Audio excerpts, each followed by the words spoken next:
cómo las obras de arte entran adentro de la escuela o las salas, ¿sí?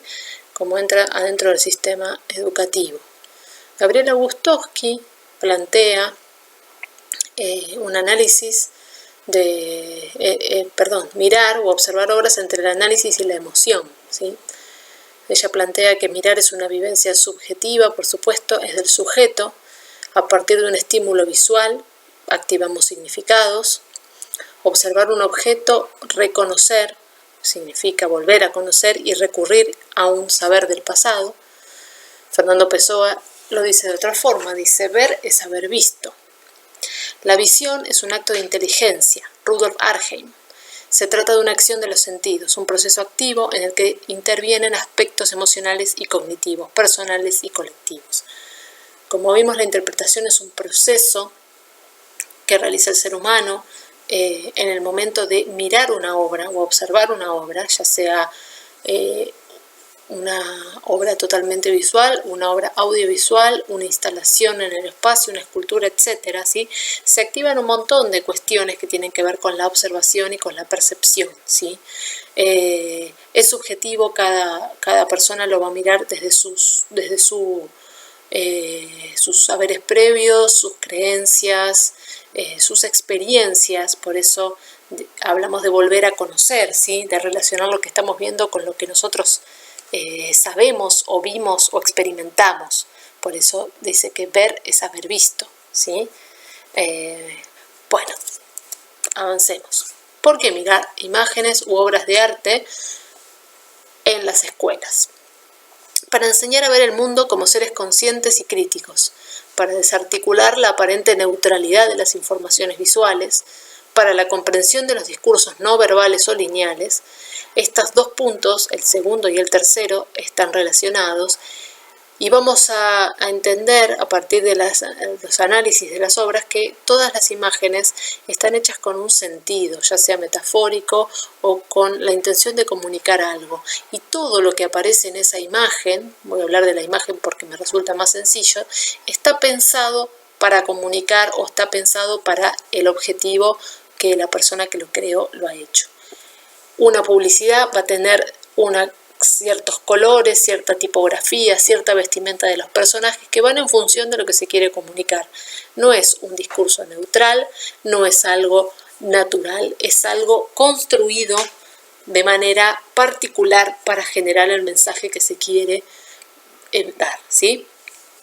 Observar e interpretar es una competencia fundamental en el mundo contemporáneo, seguimos leyendo por aquí, y es un desafío, lograr una enseñanza en equilibrio entre el análisis y la emoción. ¿Qué quiere decir esto?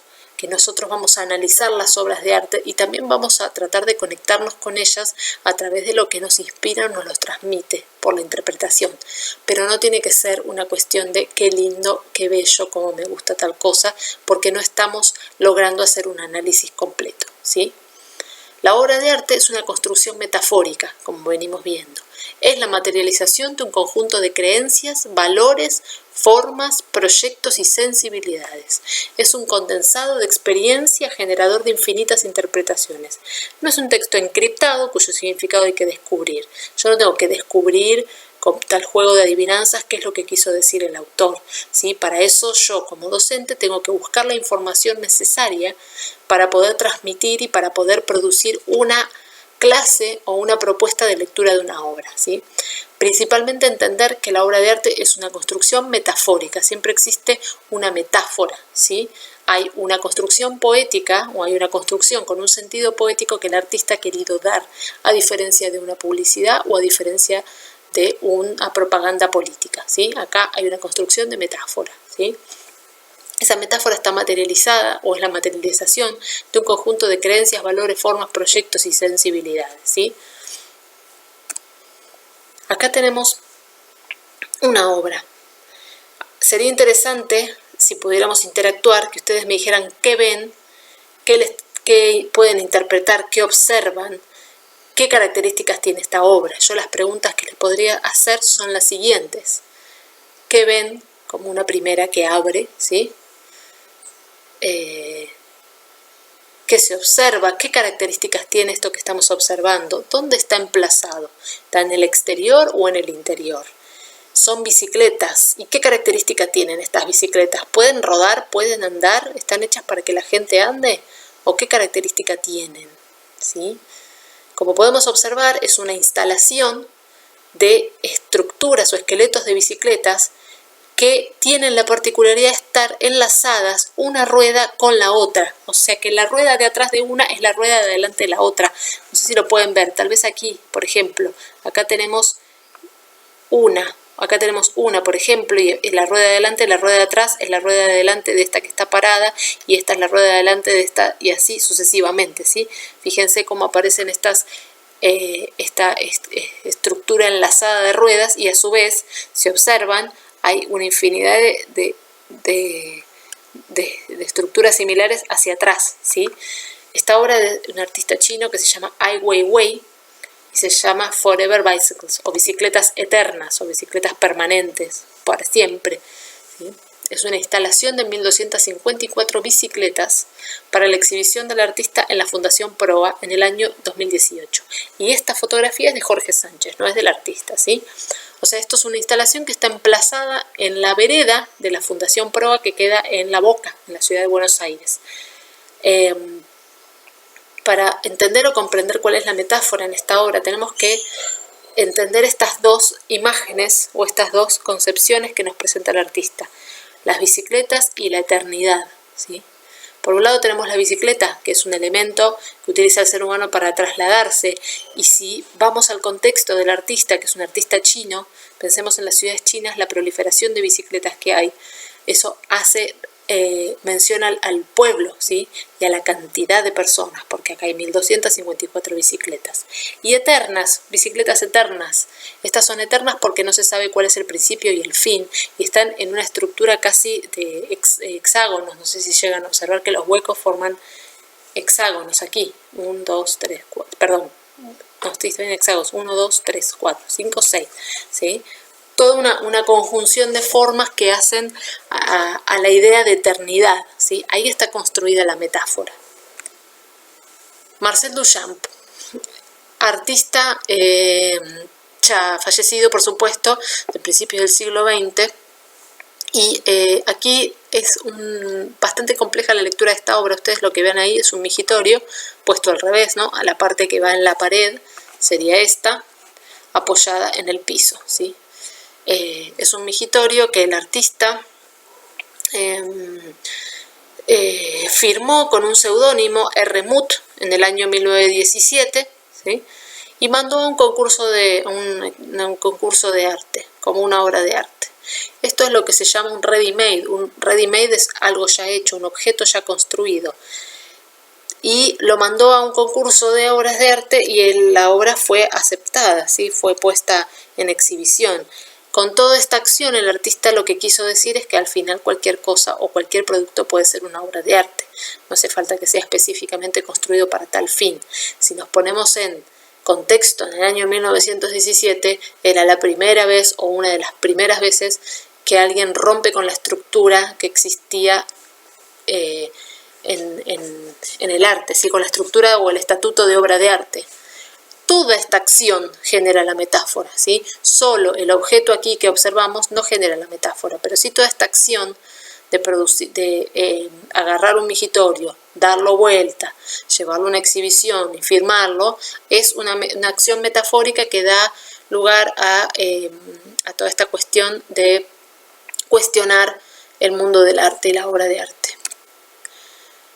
Bueno, la obra de arte, ¿cómo abordarla en el aula? Primero yo tengo que investigar, es fundamental que yo investigue, que yo sepa de lo que estoy hablando. Va a ser muy difícil que pueda transmitir algo sin haber investigado, ¿sí? Y segundo, la obra de arte me tiene que interpelar. No les voy a decir que les tiene que gustar, sí que las tiene que interpelar, les tiene que resultar interesante por algún motivo. A partir de ello, interesante por algún motivo, o propedéutica, que significa adecuada, para lo que quieren enseñar, ¿sí? La obra de arte la abordamos primero investigando toda la contextualización y una breve historia de la obra y su autor. Y tenemos que saber algunos datos de la obra, ¿sí? Como nombre del autor, el título de la obra, está mal escrito ahí, perdón. El título es, bueno, no sé, no es el nombre del artista, es el título de la obra. La fecha de realización no es la fecha en que muere ni la fecha en que nace el artista, sino la fecha en el año en que hace la obra. La técnica empleada, en muchos casos en la pintura, se expresa como el material sobre el soporte. Pintura sobre tela, óleo sobre tabla, ¿sí? En algunos casos en la escultura, por ejemplo, puede decir yeso, cobre, metal, madera, y en el caso de las instalaciones u obras que tienen varios materiales puede aparecer como técnica mixta, que implica que hay más de un material, o puede nombrar todos los materiales, puede decir cartón, carbón, madera, alambre, etc. ¿sí? Las medidas en centímetros o en metros, primero el alto y luego el ancho, y abajo de todo, acá creo que no lo ven ustedes, localización actual, dónde se encuentra actualmente la obra. ¿Cómo abordarla? Hablábamos de estos aspectos objetivos, entre comillas, y aspectos subjetivos, ¿sí? Esto lo plantea Gonzalo Manigot en su texto. ¿Cómo abordarla en el aula? Los aspectos objetivos son aquellos que hablamos recién, los datos de la obra, ¿sí? Que tengan que ver con lugar y fecha de nacimiento y muerte, formación, experiencia de vida, influencias, premios, exhibiciones del artista, todos los datos del artista. ¿A qué movimiento artístico pertenece? Si es de alguna vanguardia, como puede ser el expresionismo, impresionismo, el surrealismo, etcétera, renacimiento, romanticismo, arte conceptual, informalismo, etcétera. A veces esta información es un poco difícil de conseguir porque no está siempre en todas las obras, sobre todo si son obras actuales, pero bueno, en la medida de lo posible la podemos conseguir. Género. El género es qué tipo de obra es. Si puede ser un retrato, en el caso de la pintura, si es una naturaleza muerta, un paisaje, una escena costumbrista, arte abstracto, entre otras. Y aquellos que se relacionan con la composición, con los aspectos estructurales o formales de la obra, con todos los elementos que la integran, y las relaciones e interacciones entre las partes. ¿Qué colores tiene? ¿Cuáles formas? ¿Qué texturas? ¿Los materiales que utiliza? ¿Dónde están ubicadas las formas? ¿Sí? Como si nosotros hiciéramos una descripción para que alguien pueda rehacer la obra que le estoy describiendo. Por ejemplo, hay un jarrón en el centro de la obra, el fondo es negro, el jarrón tiene una forma X, ovalada, cilíndrica, tiene 40 flores, 13 de colores verdes, 13 de colores azules, ¿sí? Eso es la descripción o los aspectos de la composición. ¿Cómo abordarla en el aula? En relación a los aspectos subjetivos, ¿sí? Esto es lo que tiene que ver con la connotación, la relación con la mirada del observador, una mirada relacionada con cada experiencia, al contexto sociocultural, a la comunidad, a las experiencias y saberes previos.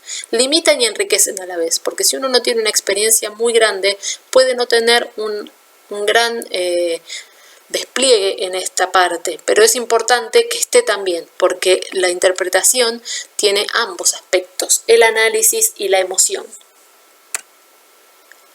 ¿Cómo? ¿De qué manera? ¿Sí? Yo de qué manera la presento una obra de arte en una sala o en un aula. Puede haber varias formas. La más clásica o la más tradicional es la exposición por parte del docente. Muestro la imagen, tiene que ser un tamaño adecuado, tiene que ser clara, tiene que ser lo más fiel al original posible. Puedo hacer una explicación bien detallada en la que habla el docente, una clase expositiva, y los demás miran y observan. Lo puedo hacer sino a través de preguntas, ¿sí?